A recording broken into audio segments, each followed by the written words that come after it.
तो कैसे हैं आप लोग? आई होप बेटा आप सभी अच्छे होंगे, अपने घर पर सेफ होंगे। आपके भैया आपके लिए फिर से लेके आए जी हम क्लास 10th वाले बच्चे। आपको पता है कि हमारा बैच ऑलरेडी चल रहा है और हम क्लास 10th के सभी चैप्टर अपलोड कर रहे हैं इस चैनल पर। आपको पता होना चाहिए बेटा, हमारे चैनल का नाम क्या है, Vishnu ji bright future academy, जहां पर आपके लिए क्लास 10th वाले बच्चों के लिए 10th की बोर्ड की अच्छी तैयारी के लिए, अच्छे नंबर लाने के लिए बहुत ही सारे चैप्टर, जी हाँ, जो हमारे मैथ के ऑलरेडी चैप्टर 1, 2 और 3, ये चैप्टर 1, 2, 3 ऑलरेडी अपलोड है। पहले वो देख के आना, उसको चैप्टर 4 देखना। आपको इन 3 चैप्टर के लिंक बेटा इस वीडियो के नीचे डिस्क्रिप्शन में मिल जाएगा, ठीक है जी। तो शुरुआत करते हैं वीडियो की, सुनना ध्यान से। हमारे आज का टॉपिक जो है चैप्टर नंबर 4 की बात करेंगे। इसका नाम क्या है जी, क्वाड्रेटिक इक्वेशन। क्या है बेटा, क्वाड्रेटिक इक्वेशन। इसको हिंदी में कहते हैं बेटा द्विघात समीकरण। क्या बोलते हैं बेटा, द्विघात समीकरण। सबसे पहले चैप्टर में ये सीखना पड़ेगा कि सर इस चैप्टर की स्टैंडर्ड फॉर्म क्या होती है। क्या सीखना है, इस चैप्टर की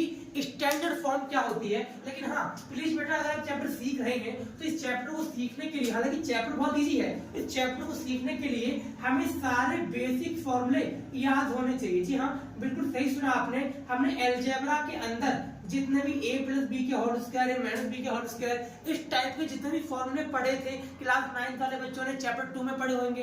अगर मैं बात करूं इस चैप्टर की, तो चैप्टर नंबर जो ये वाला है 4, ये कहीं ना कहीं चैप्टर 2 से बिलोंग करता है और चैप्टर 2 की ये वाली वीडियो भी हमारी अपलोड है यूट्यूब पर, है ना। तो कहने का मतलब ये है भैया कि इसे सीखने के लिए पहले क्या करूं, अपने बेसिक फॉर्मूले मजबूत करूं अलजेब्रा वाले, ठीक है जी, कर लूंगा भैया। इसके बाद समझना, एक मार्क्स का आपके मिड टर्म में एग्जाम में क्वेश्चन आया था कि इस चैप्टर की, मतलब कि द्विघात समीकरण की, क्वाड्रेटिक इक्वेशन की मानक रूप क्या होता है, इसकी स्टैंडर्ड फॉर्म क्या होती है। तो उसका आंसर बहुत छोटा सा था जो कि एमसीक्यू में आया था। आंसर क्या था, ax का square plus bs plus c equal to 0। जी हाँ बेटा, ये होती है स्टैंडर्ड फॉर्म इस चैप्टर की, ठीक है जी। इसके अलावा sir a not equal to 0, ये बात हमें याद रखनी है। जो आगे वाला है, मतलब जो a है, वो a कभी भी 0 नहीं हो सकता। अच्छा ठीक है, समझ गया।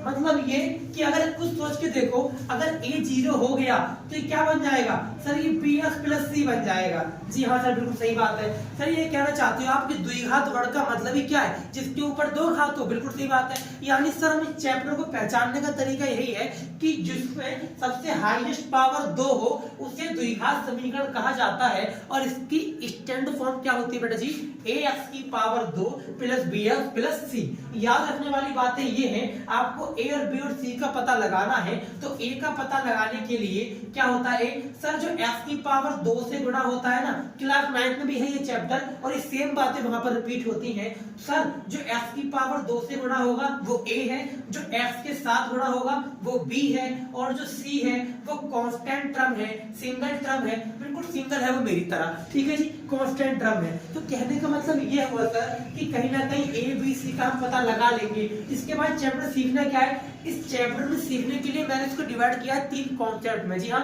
3 कॉन्सेप्ट है इसके। कौन कौन से भैया, एक को मैंने कहा कॉन्सेप्ट 1, जहां में ये पता करना होता है कि कोई भी इक्वेशन वो हमें देगा, हमें उसमें फॉर्मूले लगा के सॉल्व करने पड़ेंगे और ये पता लगाना पड़ेगा बेटा क्या वो ये चैप्टर बनाती है, मतलब क्या ये द्विघात समीकरण बनाती है। यानी सर अगर वो क्वेश्चन मुझे दिया और मुझे इसमें ये पता लगाना है क्या क्वाड्रेटिक इक्वेशन है या नहीं है, तो कुछ नहीं करना, जस्ट उसमें इस टाइप के फॉर्मूले यूज करने पड़ते हैं और यूज करके कुछ इसको चेक करना होता है। अगर वो हमारे स्टैंडर्ड फॉर्म से मैच हो गया तो हम कहते हैं यस ये क्वाड्रेटिक इक्वेशन है, अदरवाइज नहीं है। पहली बात सर ये कहाँ मिलेगा, सर ये कॉन्सेप्ट जो 1 है मेरा, ये मिलेगा आपको आपकी एक्सरसाइज 4.1 में। जी हाँ, क्लास 10 के हिसाब से इस वाले चैप्टर के अंदर नई बुक के हिसाब से बेटा 3 एक्सरसाइज है, एक 4.1, एक 4.2 और एक 4.3। 4.1 में क्या सीखने वाले हैं, ये सीखने वाले हैं कि कैसे पता लगाएं कि कोई भी इक्वेशन क्वाड्रेटिक है या नहीं है। मैंने सिंपली कहा कि जस्ट कुछ नहीं करना, उसको सॉल्व करके ये चेक कर लो। अगर ये फॉर्म से मैच कर गई दैट मींस यस ये द्विघात समीकरण बनाती है। तो ये है क्या, ये था पूरा का पूरा कॉन्सेप्ट 1 यानी कि 4.1 का कॉन्सेप्ट। 4.2 की बात करें बेटा तो 4.2 में कॉन्सेप्ट 2 क्या है मेरा, जहां पे क्या फाइंड करना है, हमें रूट्स फाइंड कर रहे हैं। जी हाँ, रूट्स का मतलब होता है हिंदी में मूल ज्ञात करने हैं, और रूट्स का मतलब क्या हो गया, वैल्यू ऑफ वेरिएबल। सर ये तो मैं कहीं सुना लग रहा है। हाँ बिल्कुल सुना होगा। क्यों सुना होगा, क्योंकि चैप्टर 2 में भी था। याद करो वो दिन जब मैं आपको चैप्टर 2 पढ़ा रहा था, तो चैप्टर 2 के अंदर हमने एक वर्ड कहा था जीरो था, भैया कहा था। तो आपने सर जीरोस का मतलब भी आपने नहीं बताया था। हाँ बिल्कुल बताया था। यानी भैया रूट्स और जीरोस एक ही बात है, लेकिन क्लास 10th के अंदर इनके दो चैप्टर डिवाइड कर दिए गए। चैप्टर 2 में उसे कहा गया जीरोस, और चैप्टर 4 में क्या कहा गया, रूट्स। बट लेकिन मतलब विल बी सेम, मतलब मीनिंग विल बी सेम। और सर इसको मैंने आपको बताया था चैप्टर 2 में भी कि इसको निकालने के यानी कि रूट्स फाइंड करने के या फिर जीरोस निकालने के दो तरीके होते हैं। एक का नाम है सर फैक्टराइजेशन मेथड, और भैया एक का नाम क्या है, बाय क्वाड्रेटिक फॉर्मूला, जो हमने बात आपको वहां भी की थी। मैंने आपसे कहा था कि चैप्टर 2 के अंदर हमें ये वाला तरीका यूज नहीं करना होता, मतलब कि जो क्वाड्रेटिक फॉर्मूला है वो यूज नहीं करना होता, हमें ओनली फैक्टराइजेशन ही यूज करना होता है। ठीक है जी। फिर हमने क्या कहा था, फिर हमने कहा था सर आज हम सीखने वाले, डोंट वरी, ऐसा मत समझना कि मैं नहीं कराऊंगा, मैं आपको ये वाला भी कराने वाला हूं और ये भी करा रहा हूं इसी वीडियो में।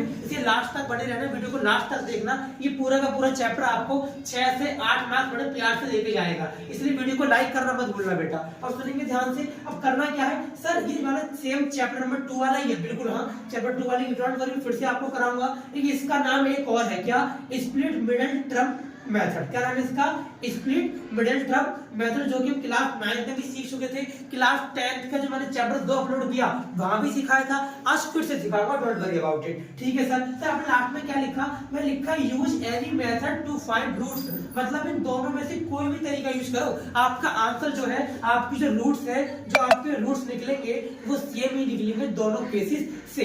इस पूरे चैप्टर के अंदर जो कॉन्सेप्ट 3 है मेरा, उस कॉन्सेप्ट 3 में क्या है सर, वहां पे हमें इन रूट्स के नेचर देखने, क्या देखने, नेचर। इंसान का देखते हो नेचर, ठीक वैसे ही आज रूट्स का नेचर देखना है। सर रूट्स के नेचर का मतलब क्या होता है, मूलों की प्रकृति। जी हाँ, मूल मतलब नेचर, सॉरी रूट्स मतलब क्या, मूल, और प्रकृति मतलब क्या, प्रकृति मतलब क्या, नेचर। यानी कि मूलों की प्रकृति के लिए हमें फाइंड करना है डी। क्या जी, डी। सर डी का मतलब क्या हो गया, तो डी का मतलब होता है इस चैप्टर के अंदर डिस्क्रिमिनेंट। क्या बोलते हैं इसे, डिस्क्रिमिनेंट बोलते हैं, और डिस्क्रिमिनेंट को हिंदी में बोलते हैं बेटा विविक्तर। क्या बोलते हैं, विविक्तर। तो हमें ये निकालने के लिए कुछ नहीं करना, एक छोटा सा फॉर्मूला दिया गया, D equal to B square minus 4ac। क्या दिया गया, d equal to B square minus 4ac। अब ये एबीसी का है वे, तो एबीसी कुछ भी नहीं है सर, एबीसी हमें ये फोकस करना था, ये मेरा पहला कॉन्सेप्ट था। यहाँ से मैंने बताया था ना, क्या होता है सर, जो x की पावर 2 के साथ गुणा होगा वो a है,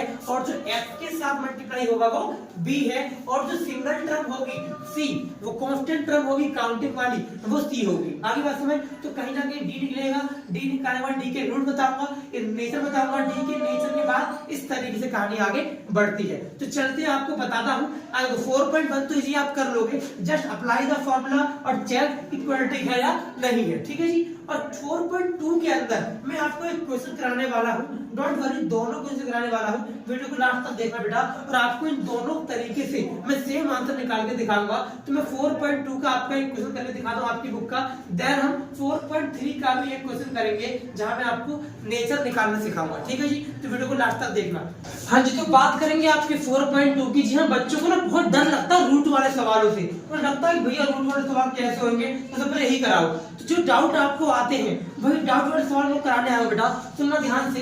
मैंने कहा कि हमारा कॉन्सेप्ट 2 है, उसके अंदर में दो तरह के मेथड सीखने हैं। एक का नाम क्या, एक को मैंने कहा फैक्टराइज मेथड, मतलब कि मिडल स्प्लिट वाले मेथड, और सेकंड को मैंने क्या कहा, बाय क्वाड्रेटिक फॉर्मूला। क्या कहा जी, बाय क्वाड्रेटिक फॉर्मूला। तो एक ही सवाल को जो आपकी बुक का 4.2 का क्वेश्चन 1 का थर्ड पार्ट है वो कराने जा रहे हैं। सुनना ध्यान से बेटा, डरना नहीं है। सबसे पहले पता लगाना है a क्या है, b क्या है, c क्या है। तो मैंने पता लगाया कि x की पावर 2 के साथ गुणा क्या हो रहा है, √2, तो √2 a हो गया।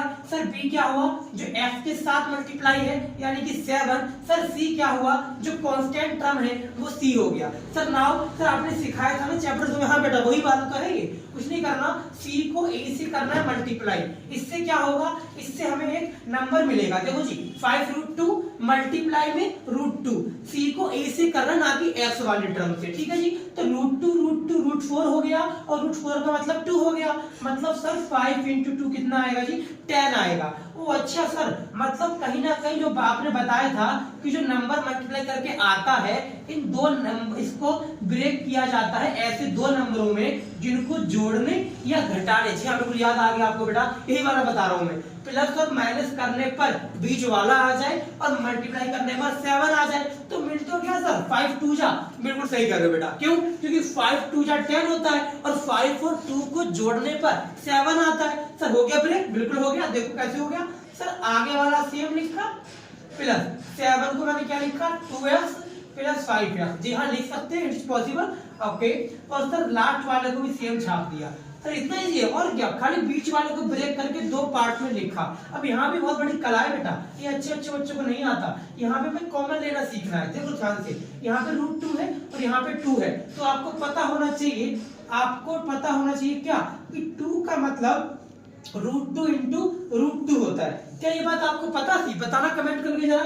2 = क्या, √2 × √2, कहने का मतलब ये अक्सर अगर √2 को √2 से मल्टीप्लाई किया तो आएगा √4 और √4 = क्या होता है 2, रूट के अंदर कोई भी नंबर लिखा हो इसका मतलब होता है कि किसका स्क्वायर होता है, तो 2 का होता है, इसलिए इसका आंसर क्या आ गया जी 2 आ गया, ठीक है जी। आगे बात करेंगे सर, आप ये भी कहना चाहते हो मैं इसको अपने मन में ऐसा मान लूं कि ये 2 बार √2 लिखा है, बिल्कुल हाँ ऐसे ही मैं कहना चाहता हूँ। अगर हम इस 2 को 2 बार √2 समझ लेंगे तो एक √2 यहाँ पर है, एक √2 यहाँ भी है, तो √2 तो दोनों में हो गया, तो √2 कॉमन ले लेंगे। सर यहाँ भी x है और यहाँ भी x है, तो हम x भी कॉमन ले लेंगे। अब सर क्या बचा, सर यहाँ से √2 आ गया, x आ गया, तो ओनली x बचा, और सर यहाँ पर 2 बार √2 था तो एक √2 तो बाहर आ गया, तो यहाँ पर एक √2 बचा। बहुत बढ़िया सर, आगे समझ, ठीक है जी। आगे सर क्या करना है, अब कुछ करना ही नहीं है, यहाँ भी 5 है, यहाँ भी 5 है, ले लो जी 5 कॉमन, सर x का x से आ जाएगा, 5 तो बाहर ही आ गया, तो यहाँ पर क्या बचा, ओनली √2 बचा। सर क्वेश्चन खत्म। और सर आपने समझाई थी बात तो कि दोनों ब्रैकेट एक जैसे दिखने चाहिए, जिस दिन ही ब्रैकेट ये दिख गए उस दिन मैं समझ जाऊंगा मैंने थोड़ा काम किया, ठीक है जी। अब सर ये दोनों अगर सेम दिख गए तो कुछ करना ही नहीं है सर, जो बाहर वाले ब्रैकेट हैं उनको एक साथ बंद कर दो और जो एक जैसे हैं उनको एक साथ बंद कर दो। इस तरीके से इसे ही कहा जाता है फैक्टराइजेशन, जो हम क्लास 9 तक सीख के आ चुके हैं। अब भैया क्या करना होता है, अरे निकाल दो रूट्स, अरे भाई करते हैं रूट्स में जो पॉलिनोमियल में करते हैं, इसको प्लस का 5 = 0 मान लो, इसको भी सेम लिख के =0 मान लो, और यहाँ से s1 निकाल दो, कितनी आ जाएगी -5/√2, है ना। सर यहाँ पे क्या आएगी, s -√2, एक वैल्यू ये आई और एक वैल्यू ये आई। अब मैं आपको इसी सेम सवाल को करके दिखाता हूँ बेटा। हमारा जो सेकंड तरीका है इसका नाम क्या है, बाय क्वाड्रेटिक फॉर्मूला, मतलब कि QD वाले मेथड से, जहां पर हमें एक फॉर्मूला होता है, सुनना क्या होता है बेटा फॉर्मूला, s = -b ± √d/में 2a। इस वाले फॉर्मूले से क्या आपको a पता है, हाँ सर a पता है, क्या आपको b पता है, हाँ सर b पता है, क्या आपको c पता है, हाँ सर c पता है, तो हो गया क्वेश्चन, d निकाल दो। सर d का फॉर्मूला क्या, अरे वही वाला भी सिखाया था मैंने आपको, b² - 4ac। अच्छा तो मतलब पहले b का स्क्वायर करो, जी हाँ पहले b का स्क्वायर करो। सर अब क्या करूं, अब बेटा माइनस कर दो, 4 लिखो, a की वैल्यू डालो √2, c की वैल्यू डालो 5√2, आप में सबको सॉल्व कर दो। 7 का स्क्वायर भैया 49, 4 और √2 × √4 यानी 2 बन जाएगा, 2 पंजे 10 और 10 चौके 40, कितना आएगा 40। नहीं है समझ कैसे आएगा, तो और कैसे आएगा, √2 को √2 से करोगे √4 × 5 × 4, तो 5 चौके 20 और √4 में क्या होता है 2, इसलिए मैंने क्या लिख दिया 40 लिख दिया। ठीक है भैया, आ गया समझ, आगे चलिए। 49 - 40 कितना आ जाएगा सर 9 आ जाएगा, यानी d की वैल्यू कितना है बेटा, d की वैल्यू 9 आ गई। अब कुछ नहीं करना, रूट्स का मतलब होता है x फाइंड करना, और हमें क्वाड्रेटिक फॉर्मूले ने इतनी बड़ी हमें हेल्प दे दी, हमें पूरा फॉर्मूला ही बता दिया f निकालने का। क्या बताया, -b ± √d/में 2a। सर ये कहानी बता दी। सर यहाँ पे बहुत बड़ा लॉजिक है, यहाँ पे रूट डी जो है बेटा जी, रूट डी के बाहर एक दो सिंबल लगे प्लस माइनस के, इसके पीछे बहुत बड़ा लॉजिक है। ये लॉजिक मैं उन्हीं बच्चों को बताऊंगा जो बच्चे कमेंट करके मुझसे पूछेंगे या फिर मेरे जो पर्सनल कॉन्टैक्ट नंबर है वहां पर मुझे व्हाट्सएप पे अपना डाउट पूछेंगे, क्योंकि हमारे डाउट के सेशन चल रहे हैं, शनिवार और संडे को डाउट होता है डेली बेसिस पर, ठीक है। आपको डाउट की इंफॉर्मेशन जो है इसी वीडियो का डिस्क्रिप्शन है, वहां पे आपको दिख जाएगा कि हमारा डाउट का सेशन गूगल मीट पर चलता है, ठीक है, जहाँ पे हमारे ऑल ओवर इंडिया के बच्चे जुड़ते हैं। तो आपको यही बताना है कि क्या क्या डाउट है आपका, उसमें क्लियर करेंगे। तो अभी मैं नहीं बताऊंगा, इसीलिए मैं देखना चाहता हूँ कितने बच्चे जो हैं वो सीरियस है इस चीज को लेके, ये जानने के लिए कि रूट के बाहर ये दो बार सिंबल क्यों होते हैं, ऑलवेज आप देखने को मिलेगा दो सिंबल क्यों होते हैं। इसका डाउट तो मैं आपको बाद में बताऊंगा, सुनेंगे सर ध्यान से।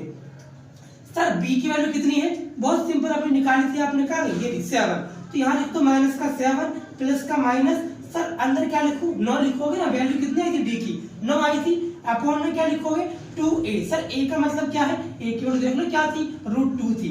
सर हो गया क्वेश्चन, और क्या हो गया, देखो -7, याद रखना बेटा जब भी रूट देखो सबसे पहली बात तो √9 को बाहर निकालो तो कितना आएगा 3, और ये तो सॉल्व हो नहीं सकता।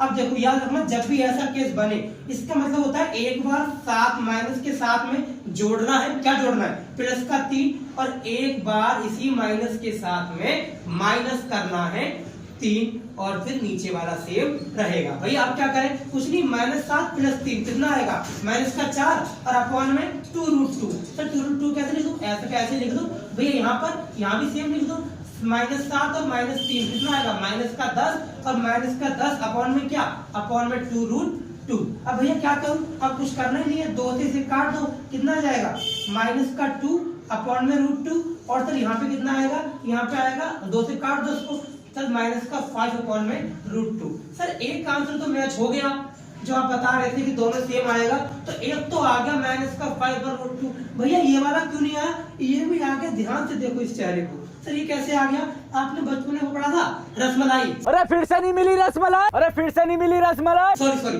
रसमलाई, इसमें क्या था, कुछ नहीं था, सर √2 इंटू √2 कर देते हैं ऊपर नीचे, तो कितना आता है, सर कुछ नहीं आता, माइनस का 2√2 हो जाता है, और नीचे वाला मल्टीप्लाई होकर क्या बचता है 2, तो 2 से 2 कट गया, तो क्या बचा सर माइनस का √2 बचा ना, यस सर ये भी आ गया, देखो ये भी आ गया। यानी सर आपने हमें सिखा दिया कि 4.2 के अंदर जितने भी क्वेश्चन हैं सबको करने का तरीका सेम है, लेकिन हमें जब क्वेश्चन ने कह दिया बाय यूजिंग फैक्टराइजेशन मेथड तो मैं ये वाला अपनाऊंगा, उसने कहा बाय यूजिंग क्वाड्रेटिक फॉर्मूला तो मैं ये वाला अपनाऊंगा, लेकिन दोनों से आंसर मेरा सेम आएगा। अब बेटा जी बात करते हैं मेजर रूट की, जी हाँ, जो हमारा कॉन्सेप्ट 3 था उसकी तरफ मूव करते हैं। वीडियो में बने रहना बेटा, वीडियो को लास्ट तक देखना। अब बड़ा बात करते हैं लास्ट कॉन्सेप्ट, इसका नाम क्या है 4.3 में, जी हाँ हमें नेचर सीखने है। सर क्या सीखने हैं भैया, हमें नेचर सीखने है। मेरी बात सुनना ध्यान से, बहुत सिंपल सा काम है। हमें जो डी हम निकालते हैं बेटा, याद रखना जब जब हमारा डी माइनस में आ जाए, जी हाँ हमें 3 तरह के नेचर सीखने हैं बेटा। सर एक नेचर है जब हमारा डी 0 से बड़ा हो, जी हाँ इट इज मोर देन 0। अगर सर डी 0 से बड़ा है तो हम बोलेंगे यहाँ पर हमारे आंसर जो है वो 2 अलग अलग आंसर आएंगे, 2 डिस्टिंक्ट रूल आएंगे, इसे बोलते हैं रियल रूट्स। इस वर्ड का मतलब होता है अलग अलग भिन्न भिन्न आएंगे, ठीक है जी। सर इसका मतलब क्या है, जब डी 0 के बराबर हो, जब डी 0 के बराबर हो तो हमेशा आपके 2 जो आंसर आएंगे वो दोनों आंसर सेम आएंगे, उसे कहते हैं 2 इक्वल रियल रूट्स। क्या बोलते हैं बेटा, 2 रियल इक्वल रूट। और सर जब डी 0 से छोटा हो जाए तो इसे कहते हैं नो रियल रूट। यहाँ पे कोई रियल रूट ही नहीं हो सकता, मतलब आंसर निकलेगा, नहीं निकलेगा आंसर। यहाँ पे बोलते हैं कि यहाँ पर तो सर बोलते हैं कि रूट्स एग्जिस्ट ही नहीं करता। यहाँ पे क्या बोलते हैं कि रूट्स एग्जिस्ट ही नहीं करता। तो सर ये 3 तरह के नेचर है। 4.3 में एक सवाल ये वाला भी है, के की वैल्यू फाइंड करने वाला। के की वैल्यू को निकालने की टेंशन मत लेना, क्वेश्चन बताता है, क्वेश्चन ये सब लाइन लिख के देता है। मान लो क्वेश्चन ने मुझसे बोला कि 2 इक्वल रूट सेम आ रहे हैं किसी भी इक्वेशन के, और उस इक्वेशन के अंदर मुझे के लिख के दे दिया, तो क्या मैं के की वैल्यू फाइंड नहीं कर पाऊंगा? कर लूंगा सर। सर डी का फॉर्मूला लगाऊंगा और डी के इक्वल टू 0 डाल दूंगा। मुझे ये बात पता कैसे चली कि डी के इक्वल 0 डालना है? ये बात मुझे इसलिए पता चली कि क्वेश्चन ने बता दिया था पहले ही कि इस क्वेश्चन की, इस इक्वेशन की, इस द्विघात समीकरण की जो इक्वेशन है वो दो इक्वल रूट्स को बनाती है, और जो इक्वेशन दो इक्वल रूट्स को बनाती है उसका डी 0 होता है, और जिसका डी 0 होता है वहां पर बी स्क्वायर माइनस 4ac का रूल लगकर बी पता होता है, ए पता होता है, सी पता होता है, सब कुछ तो पता ही होता है। इक्वल टू 0 डाल के सॉल्व करते हैं तो के की वैल्यू अपने आप निकल कर आ जाती है। तो के वाला क्वेश्चन आपके 4.3 में गिवन भी है, आप वो ट्राई कर सकते हैं, बहुत ही सिंपल है। आपको कोई भी डाउट लगे कमेंट करके पूछ सकते हैं, और इस वीडियो को लाइक करो, शेयर करो, सब्सक्राइब करो, और हमारे चैनल है बेटा इसको फैला दो, सभी 10th वालों सबको बता दो कि सर एक चैप्टर की बात नहीं करी थी मैंने वादा पूरी सिलेबस का किया था, और पूरा वादा निभाऊंगा, टेंशन मत ले। वादा किया वो निभाना पड़ेगा। हर एक चैप्टर को अपलोड करने जा रहा हूँ। आज चैप्टर 4 अपलोड हो जाएगा आपका, और चैप्टर 5 भी अगला आएगा। इसीलिए बेटा वीडियो को लाइक करना मत भूलना। तो ये आपका पूरा कॉन्सेप्ट था जो मैंने आपको सिखा दिया। वीडियो अच्छी लगी तो लाइक करना मत भूलना। Thank you so much.